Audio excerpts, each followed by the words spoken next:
오늘 금요일에도 두 분이 함께 해주십니다. 두 분 소개해 드릴게요.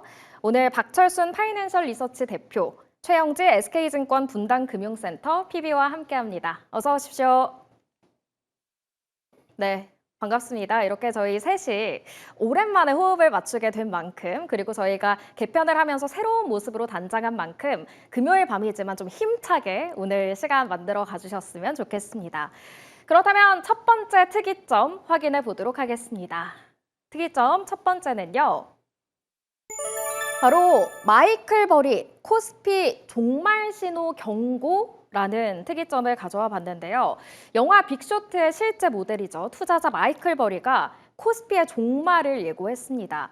최근 코스피 지수의 급등락에 대해서 기관 투자자의 단타 매매에 따른 것이라고 말하면서 종말의 징후다 이렇게 표현을 했는데요. 이 말이 얼마나 신빙성이 있느냐를 따져보기 전에 저는 일단 궁금한 게 기관 투자자들의 매도가 왜 종말의 신호가 되는 건지 일단 궁금하거든요. 먼저 대표님께 여쭤보겠습니다. 일단 이 마이클 버리가 지금 종말론을 얘기를 했는데 네. 이 사람이 어떤 분이냐면 일단은 예전에 이제 서브프라임 모기지 사태 때 역배팅을 해서 굉장히 큰 부를 만들었던 투자자거든요. 근데 아무래도 인지도가 있는 사람이다 보니까 인물이다 보니까 이 종말론에 대해서 상당히 좀 관심이 집중이 되고 있는 상황입니다. 이야기를 했던 것들이 어떤 거였냐면 외국인 기관 투자자들이 모멘텀 플레이를 하고 있다라는 것들을 언급을 했었어요. 그 말은 뭐냐면 이 모멘텀 트레이딩은 뭐냐면 주가의 추세를 따라서 단기적으로 베팅을 하는 세력들을 이야기를 하거든요. 그런데 사실 어떤 증시건 우리나라건 아니면 다른 글로벌 주요 국가들이건 추세가 강하게 올라가는 나라 같은 경우는 당연히 단기성 투자 자금이 붙을 수밖에 없다라고 보고 있고요. 물론 지금 최근에 너무나도 단기에 주가가 급등을 했다 보니까 사실 코스피 같은 경우는 더 부담을 많이 느끼고 있는 상황이었습니다. 그 상태에서 사실 변동성이 진영학적 리스크가 불거지면서 이제 변동성이 급격하게 확대가 됐고 그러다 보니까 단기성 투자 자금이 들어왔던 이런 세력들이 당연히 던질 수밖에 없는 상황이었어요. 수익을 확보를 해야 되는 상황이니까요. 그래서 일단 저는 오히려 지금 추가적인 변동성은 단기적으로 좀 이어질 수는 있다라고 보고 있지만 이 기관 투자들 단기성 투자 자금이 이미 어느 정도 많이 빠져나갔다라고 보고 있는 겁니다. 그래서 지금 그동안 부담을 느끼게 만들었었던 주가를 끌어올렸던 단기 세력들이 좀 빠져나가면서 오히려 주가는 부담이 없는 수준까지 좀 내려왔다라고 보여지고요. 특히나 우리나라 같은 경우는 이제 반도체를 필두로 해서 이익 성장이 상당히 높게 평가를 받고 있는 상황입니다. 올해 뭐 삼성전자는 한 200조 이상까지 영업이익을 보라보고 있는 상황이기 때문에 일단 뭐 반도체뿐만 아니라 뭐 전력이라든지 아니면 기타 여러 가지 지금 실적이 좋아지고 있는 섹터들이 워낙 많아서 이 정도의 지금 낙폭을 보였다라고 한다면 일단 저는 개인적으로는 어느 정도 부담을 좀 덜었다라는 관점이고요. 다만 코스피는 지금도 역시나 좀 부담을 느끼는 건 맞는 것 같아요. 시장에서 코스피에 대해서 좀 부정적인 내용들이 많이 나오다 보니까 적극적인 매수세가 지금 들어오지 못하고 있거든요. 그래서 오늘 같은 경우도 사실 코스피가 0.02% 올라서 정규시장에서 끝났잖아요. 근데 이제 코스닥 같은 경우는 훨씬 더 많이 올랐었죠. 코스닥은 3.43% 정도 올라서 마무리가 됐습니다. 그만큼 역시나 시장은 단기에 상대적으로 훨씬 더 많이 올랐던 코스피 쪽에 대한 부담을 아직도 느끼고 있다고 보고 있고요. 상대적으로 못 올랐던 그리고 정책적인 기대감이 더 부각이 되고 있는 코스닥 쪽으로 자금이 몰리고 있기 때문에 이런 뭐 투기성 세력들에 대한 어떤 우려감을 가지는 것보다는 그렇다면 지금 상황에서도 외국인들 기관들이 과연 어떤 종목들을 매수하고 있는지를 보시는 게 좋을 것 같아요. 실제로 지난 화요일과 수요일 날 급락장에 외국인들이 오히려 순매수를 했던 종목군들 같은 경우 반도체 장비, 뭐 PSK홀딩스라든지 이런 기업들이 있었는데 이런 기업들 같은 경우는 오히려 주가를 좀 뚫고 올라가는 그런 모습들이 나오고 있거든요. 그래서 일단은 외국인의 어떤 기관들의 투자가 불안하다면 외국인들이 지금 오히려 변동성장에서 사고 있는 종목들이 뭔지를 여러분들이 집중해서 보신다면 오히려 투자할 때 그리고 종목을 선별할 때 도움이 되실 거라고 생각합니다. 네, 마이클 버리가 사실 예전에 예언을 해서 적중한 적이 있기 때문에 투자자분들이 걱정을 하는 것 같지만 박철순 대표님은 좀 이번에 투기성 이 단타 매매가 오히려 좋다라고 들리는 것 같아요. 일단은 투기성 자금이 좀 세력이 빠져나갔으니까 앞으로 좀 잘 오를 수 있지 않을까라고 생각을 해보면 될 것 같은데요. 그렇다면 이 버리의 경고를 최영지 PB님께서는 얼만큼 좀 신빙성 있게 받아들이시는지 궁금해요. 말씀하신 것처럼 뭐 비관적인 전망도 많이 내놨지만 버리가 항상 맞았던 건 아니거든요. PB님께서는 좀 어떻게 생각하실까요? 일단은 종말 신호라는 거는 조금은 과장됐다라고 생각하고 다만 저는 이제 변곡점이 될 수는 있다라고 판단을 하고 있습니다. 아무래도 이번 주 같은 경우 변동성이 굉장히 큰 장세였고 그동안에 주도를 했던 삼성전자와 SK 하이닉스가 특히나 변동성이 컸었는데요. 그렇게 변동성이 큰 만큼 또 차익 실현을 함에 따라서 투자자분들이 또 다른 종목들을 살 수 있고 그런 기회가 나올 수 있는 변곡점이 될 수 있을 법한 그런 장세가 연출이 되지 않을까라고 판단을 하고 있습니다. 거기에다가 기관 투자자들이 이제 단기 트레이딩 관점에서 접근을 하고 있다는 부분에서도 여러 가지 좀 생각할 점이 있는데요. 과거에 우리가 좀 최악을 겪었었던 닷컴 버블이라던가 2008년 금융위기 직전에도 기관 투자자들이 좀 단기 트레이딩 관점에서 굉장히 좀 회전율이 높아졌던 사례들이 있었습니다.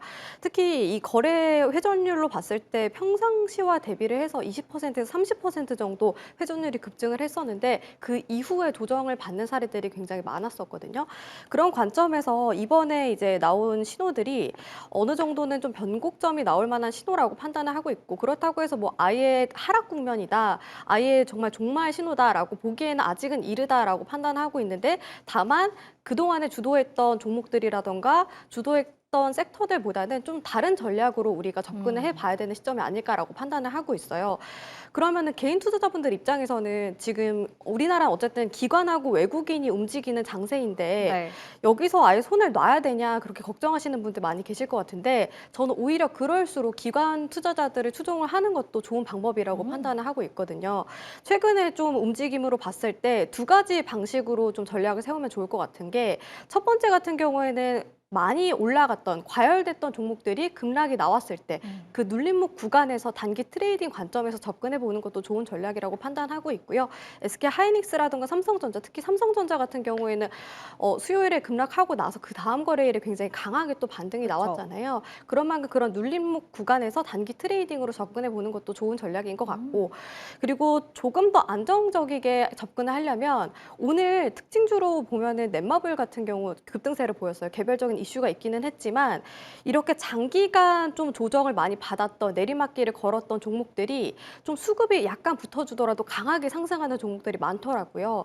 그런 종목들을 접근을 해본다면은 이런 변동성이 크고 변곡점 장세에서도 여러분들이 좀 성과를 낼 수 있을 법한 전략을 세울 수 있다라고 말씀드리고 싶고 다만 조금 한 가지 여러분들이 기억을 해 두셔야 될 게 아무 종목이나 하는 것이 아니라 이렇게 모멘텀이 강한 종목이라던가 뭐 실적 측면에서도 받쳐주는 종목을 접근해 본다면은 좀 비교적 그동안에 좀 소외가 됐던 분들이 분명히 많이 계셨을 거예요. 특히 중소형주나 아니면 성장주를 투자하시는 분들은 많이 그런 느낌을 받았을 것 같은데 이런 장세에서 오히려 조금 더 성과가 있고 기존에 소외받았던 것보다 부각이 될 수 있을 법한 그런 전략을 세울 수 있지 않을까라고 판단을 하고 있어요. 그래서 오늘 넷마블을 그냥 가장 큰 예시로 보시면서 좀 종목을 선정하는 것도 좋은 방법이다라고 말씀드리도록 하겠습니다. 넷마블 말씀을 해주셔서 좀 궁금한 게 게임주인데요. 오늘 게임주가 오랜만에 좀 반등이 나왔잖아요. 네. 제가 상담 방송을 할 때도 이 게임주에 물려 계신 분들이 상당히 많으셨어요. 그래서 이 넷마블 외에도 좀 실적이 있고 모멘텀이 있다면 게임주 전반 지금 공략해도 괜찮다고 생각하시는 걸까요? 사실 모멘텀이 좀 있고 신작에 대한 기대감이 큰 종목들 위주로 접근을 하는 게 맞다라고 판단하고 있고요. 네. 사실 게임주 같은 경우에는 코로나19 때 특수적인 상황으로 인해서 많이 올라갔던 그쵸. 종목들이 좀 장기간 조정을 많이 받았어요. 사실 지금 관점에서는 특수 상황이 아니기 때문에 다소 게임 산업에 대한 기대감이 그렇게 크지는 않지만 그래도 금리가 어느 정도 인하가 됐고 그런 국면에서 좀 대출 이자라던가 이런 것들까지도 낮춰지게 된다면은 기업들 입장에서는 좀 자금 조달에 있어서 조금 더 수월해질 가능성이 높고 그에 따라서 투자를 확대를 하고 뭐 신작도 더 많이 출시가 될 가능성이 높겠죠. 거시경제 흐름으로 봤을 때는 어느 정도는 좀 게임주가 성장할 수 있는 기회 발판이 마련이 된 거는 맞지만 특수적인 상황으로 봤을 때는 아직은 조금은 지켜봐야 된다라고 말씀드리고 싶고 대신에 이렇게 넷마블 같이 이번에 그 구글 앱 수수료가 내려간다는 소식 그쵸. 때문에 수혜를 받는 기대 기대감으로 올라갔었는데 이런 식으로 모멘텀이 강하고 넷마블 같은 경우에는 올해 신작 소식도 많이 있어요. 이런 종목들을 접근해봐도 좋을 것 같다라고 판단하고 있고 넷마블도 저는 개인적으로 지금도 좋게 보고 있는 상황이거든요. 차트적인 관점에서도 오랜만에 바닥 찍고서 이제 거래량과 함께 주가 상승하고 있고 다만 이제 장기 이동 평균선에서 좀 밀리고 있기는 하지만 어느 정도 수급이 받쳐주는 걸로 봤을 때 지금부터 접근해봐도 좋지 않을까 저는 이렇게 생각을 하고 있습니다. 네, 듣다 보니까 게임주 전반에 대한 기대감이라기보다는 넷마블을 좀 좋아하시는 것 같습니다. 넷마블에 대한 이야기를 한번 들어봤고요. 마이클 버리의 발언이 시장을 흔들게도 하고 있지만 또 문제는 유가입니다. 지금 기름값이 너무 많이 오르고 있어요. 이런 가운데 우리 정부가 아랍에미레이트로부터 600만 배럴의 이상의 원유 도입을 확정했다라고 발표했는데요. 이 대책이 다음 주에 유가를 좀 잡고 그래서 우리 시장의 안정을 되찾아줄 수 있을지가 궁금하거든요. 박철순 대표님은 네. 이 정책이 좀 유가 진정에 도움이 될 거라고 보실까요? 전혀 도움이 안 될 것 같습니다. 전혀 안 됩니까? 일단 왜 그러냐면은 전혀 안 되는 건 아니겠지만 네. 어떤 투자 심리 쪽으로는 좋을 것 같고 어. 우리나라 이제 인플레이션을 조금은 낮출 수 있는 정도는 되겠지만 우리나라가 지금 600만 배럴을 확보했다라고 해서 이게 유가를 내릴 수 있는 정도의 양은 아니거든요. 네. 그래서 그것보다는 글로벌 시장 전체적으로 봤을 때 이 유가를 낮출 만한 어떤 것들이 나와줘야 됩니다. 예를 들어 미국 같은 경우도 지금 트럼프가 이제 이란이랑 지금 싸우기 시작하면서부터 유가가 올라가고 있는 건데 네. 그러다 보니까 유가를 잡기 위해서 지금 다각도로 지금 고민을 하고 있는 거거든요. 그래서 유조선 같은 경우도 군합을 붙여가지고 이제 이동을 할 수 있게 하겠다. 그리고 뭐 자국 내에서는 이제 휘발유세 이런 것들을 장기간 일부 일정 기간 동안 유예를 시키겠다. 이런 것들을 계속 하고 있는데 일단은 가장 중요한 거는 일단 지정학적 리스크가 잡히지 않는다라고 한다면 지금 일단은 유가를 잡기는 사실상 어렵습니다. 그래서 가장 중요한 거는 지정학적 리스크가 어느 정도 빠르게 완화가 되느냐고. 국내 이제 경기적인 측면에서 봤을 때는 일단 기본적으로 2월 달에 어떤 소비자 물가지수 같은 경우는 그렇게 높게 나오지 않았거든요. 전월과 동일했습니다. 왜냐하면 전쟁이 이제 났고 네. 유가가 이제 급등이 막 나왔기 때문에 다음 달 이제 어떻게 보면은 소비자 물가지수가 어떻게 반영되는지가 상당히 중요할 것 같아요. 이거 같은 경우는 너무 급격하게 올라간다라고 한다면 당연히 경기에는 부담이 될 수가 있기 때문에 그런 부분들은 이제 체크를 해야 될 것 같다라고 보시면 될 것 같고요. 그 다음에 이제 유가가 움직이다 보니까 유가와 관련되어 있는 종목들을 많이 투자들을 하십니다. 그 중에 이제 대표적인 게 이제 S올이죠. 그렇죠. S올이 사실 이거래 전까지 엄청나게 이틀 동안 급등을 하고 나서 그 다음에 장대 음봉을 달았었죠. 그 다음에 어제 같은 경우에 이제 다시 한번 일부 반등이 나왔다가 오늘 갭상승 출발하고 다시 또 상승폭을 반납하면서 3.7% 정도 마이너스로 마감이 됐습니다. 일단은 지금 유가에 베팅하기에도 사실상 좀 불안한 거죠. 왜냐하면 전쟁의 양상이 어디로 올라갈지 아무도 모르는 상황 속에서 사실 많은 비중, 큰 비중을 꾸준하게 S올이라든지 관련 테마주로 넣기에는 사실상 두려움이 있다는 겁니다. 그래서 꾸준한 자금이 들어가기는 사실상 아직은 테마성이 굉장히 강하기 때문에 일단 저는 S올이라든지 이런 유가 상승 수혜주들을 베팅하실 때는 너무 큰 비중을 넣으시면 안 된다는 판단이고요. 그리고 단기 트레이딩 관점에서 접근을 하시고 항상 유동화를 시킬 수 있는 정도의 대응이 가능하신 분들만 했으면 좋겠습니다. 만약에 갑자기 또 전쟁이 좀 완화됐다라는 소식이 전해지면 유가 하락과 더불어서 관련주들 단기 급등을 반납할 수가 있으니까요. 이런 네. 종목들은 좀 주의가 필요하다라고 보시면 될 것 같습니다. 하지만 SOL을 말씀드렸으니까 하나 더 말씀드리면 네. 사실 SOL이 작년 5월 달에 5만 원이었어요. 근데 지금 15,000원까지 올라갔거든요. 그래서 15만 원까지 올라갔는데 일단은 정제 마진이 최근에 이제 좋아지고 있는 상황이다 보니까 일단은 석유화학 기업들이 최근에 특히나 정유 회사들에 대한 실적 전망치가 좀 개선이 되고 있는 건 맞습니다. 그래서 지금은 약간 급등이 나와서 약간의 거품이 있는 걸로 보여지지만 만약에 이제 지정학적 리스크가 완화가 되고 주가도의 변동성도 완화가 되면 중장기로는 또 SOL도 한번 베팅해 볼 만한 종목이니까요. 관심은 계속 가지시면 좋을 것 같습니다. 네, 유가가 오르면 정유주들의 실적이 좋아질 것이다라는 기대감이 나오는 가운데 정유주를 본다면 좀 단기적인 관점에서 테마성으로 접근해보자, 비중을 적게 둬보자라고 조언을 해주셨습니다. 이렇게 앞서서 코스피에 대한 이야기를 많이 해봤으니까 이제 코스닥 얘기를 좀 해보도록 하겠습니다. 코스닥은 어제 이어 오늘도 급등하면서 사이드카가 발동됐던 하루였는데 다만 이런 강한 상승장 속에서도 외국인은 오늘 3,800억 원 넘게 순매도하는 모습 보였거든요. 그래서 이 외국인의 매도가 그동안 이어졌던 매수에 따른 단기 차익 실현인지 아니면 좀 이제는 변화가 생기는 건지 코스닥 시장에서 아무래도 전자일 것 같긴 하거든요. 최영재 PD님은 어떻게 생각하실까요? 저 같은 경우에는 사실 코스닥에 대한 기대감이 여전히 남아있다라고 보고 있고 코스닥 여전히 긍정적이게 바라보고 있습니다. 그래서 이번에 나왔던 외국인의 매도세는 그냥 차익 실현 매물이 아닐까라고 판단을 하고 있고요. 코스닥에 대한 기대감이 큰 게 그동안에 뭐 코스피에 비해서 소외가 된 부분들도 있겠지만 여러 가지 좀 수급적인 측면이라던가 그리고 모멘텀적인 측면에서도 좀 다양하게 긍정적인 부분들이 많다라고 생각을 하고 있어요. 첫 번째로 말씀드리자면 정부 측에서도 코스닥을 어느 정도 좀 부양을 하기 위해서 여러 가지 정책들을 내놓는다는 부분이 있고요. 그리고 지금 상황에서는 반도체 종목들 대형주 위주로 상승세를 보였었잖아요. 네. 근데 외국인 투자자들이 이제 대형주를 매도하고서 소부장 관련된 종목들을 담고 있는 상황인데 그런 관점에서도 코스닥에 편입이 돼 있는 이런 중소형주 위주로 좀 수급이 붙어주지 않을까라고 판단을 하고 있습니다. 그리고 앞서 제가 그 기관 투자자 설명을 해드렸던 것처럼 지금 이제 장기간 조정을 받고 나서 수급이 조금만 붙어줘도 강하게 또 올라가는 종목들이 많이 있거든요.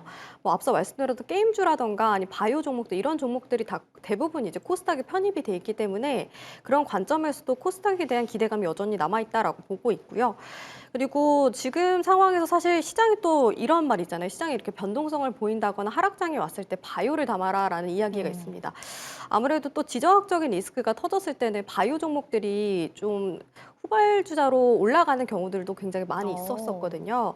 뭐 여러 가지 뭐 생명과 직결된 부분들도 있고 네. 그리고 또 바이오 같은 경우에는 인간의 그 생명과 연관이 돼 있기 때문에 어쨌든 굉장히 중요한 사업입니다. 그런 관점에서도 이제 수급이 붙어주는 경우들이 굉장히 많이 있습니다. 그런 만큼 저는 이제 코스닥에 대한 기대감이 이번 시장을 통해서 좀 변곡점이 나온다면 코스닥을 중심으로 수급이 붙어주게 되면서 상반기에는 좀 코스닥이 주도하는 장세가 나오지 않을까 이렇게 판단을 하고 있고 과거에 코로나19 사태 때 좀 기억을 해봐도 코스피가 2021년에 3천을 찍고 나서 그 다음에 이제 좀 꺾이기 시작을 했을 때 한 2, 3개월 정도 코스닥이 또 강하게 주도를 하면서 이끌어갔어요. 네. 그런 움직임들이 이번 상반기에 연출이 되지 않을까 저는 그런 기대감이 크기 때문에 코스닥 관련된 종목들이라던가 코스닥에 대한 투자는 꾸준히 좀 이어가는 게 어떨까 이렇게 생각하고 있습니다. 그럼 짧게 제약바이오에 대한 기대감을 짚어주셨는데 어느 쪽을 봐야 제약바이오에서 좀 승산을 볼 수 있을까요? 지금 상황에서는 제가 일단은 뭐 코스닥에 편입이 된 종목들이라고 한다면은 제가 계속 말씀을 드렸다시피 좀 기술 이전에 대한 기대감이 큰 종목들 이런 종목들이 좋다라고 판단을 하고 있고요. 이제 바이오 종목이라고 하면은 사실 뭐 코스닥에도 많이 편입이 돼 있지만 코스피에 편입이 돼 있는 뭐 삼바라던가 셀트리온 이런 종목들도 바이오 시밀러 관점에서도 계속 긍정적인 흐름 보이지 않을까 생각을 하고 있어요. 작년부터 이제 그 특허가 만료되는 약품들도 많이 생겨났고 네. 그리고 FDA 측에서도 바이오시밀러 간소화 얘기가 계속 언급이 되고 있는 만큼 삼성 바이오로직스라던가 셀트리온은 꾸준히 봐야 되는 종목이라고 판단하고 있고요. 그리고 기술 이전과 관련된 종목들은 사실 워낙 좀 그 분석 자체가 까다롭기 때문에 좀 다소 조심스러운 부분이 있는데 기술 이전이 다각화된 종목들 중에 하나는 이제 D&D 파마텍이 가장 많이 언급이 되는 종목입니다. 이 종목 같은 경우는 코스닥에 편입이 된 종목이기 때문에 그런 모멘텀적인 측면에서는 이 종목도 같이 봐도 좋지 않을까 생각하고 있습니다. 네, 제약바이오 얘기를 하면서 철순 대표님께서 나한테도 물어보려나라는 기대감을 가질 수도 있으시겠지만 워낙 말씀을 많이 들어서 이제 다른 질문 좀 드릴게요. 사실 오늘 외국인의 매도가 코스닥보다는 코스피 시장에서 더 거셌습니다. 2조가량을 팔아치우는 모습 보였는데 결론적으로 외국인은 코스피도 팔고 코스닥도 팔았어요. 이 코스피 시장의 흐름은 좀 어떻게 보시는지 철순 대표님께 여쭤볼게요. 저는 일단은 코스피 쪽은 일단 가장 대형 수급인 외국인들과 기관들이 적극적인 좀 매수세가 들어오지 않는다면은 일단 당분간은 조금 그래도 과열된 구간에서 과열을 좀 해소하는 흐름들이 나오면서 쉬어가는 흐름이 좀 나올 수 있다라고 보여지고요. 일단은 코스닥 쪽으로 역시나 베팅 자금들이 흘러 들어올 가능성이 높다고 보고 있습니다. 오늘 이제 주요 수급들을 보면은 외국인들과 기관들은 코스피를 다 팔았죠. 근데 이제 코스닥 같은 경우는 상대적으로 외국인들이 덜 팔았고 그다음에 기관들 같은 경우는 4,700억 정도 순매수로 마감이 됐습니다. 그리고 실제로 장 마감 이후에 이 외국인들과 기관들이 많이 샀던 종목들을 봤더니 코스피 쪽에 대한 어떤 레버리지 상품 이런 것들은 없고요. 그러니까 코스피의 상방에 베팅하는 상품들은 없었고 오히려 코스닥 150에 베팅하는 것들은 외국인과 기관들이 모두 다 그래도 매수 상위 종목들에 속해 있었습니다. 그만큼 외국인 투자자와 기관 투자자 모두 다 코스피보다는 지금 코스닥 쪽에 좀 더 포커스를 맞추고 코스닥 상방에 베팅하고 있는 것들이 매수한 종목들을 봐도 지금 어느 정도 확인이 되고 있기 때문에 저는 일단은 코스피는 조금 쉬어가는 흐름이 나올 수 있다라고 보고 있고 상대적으로는 코스닥의 탄력이 더 좋기 때문에 코스닥 비중을 지금은 조금 더 늘릴 때다라고 보시는 게 맞을 것 같습니다. 네, 두 분 모두 공통적으로 이제는 코스닥을 보자라고 정리를 좀 해주셨습니다.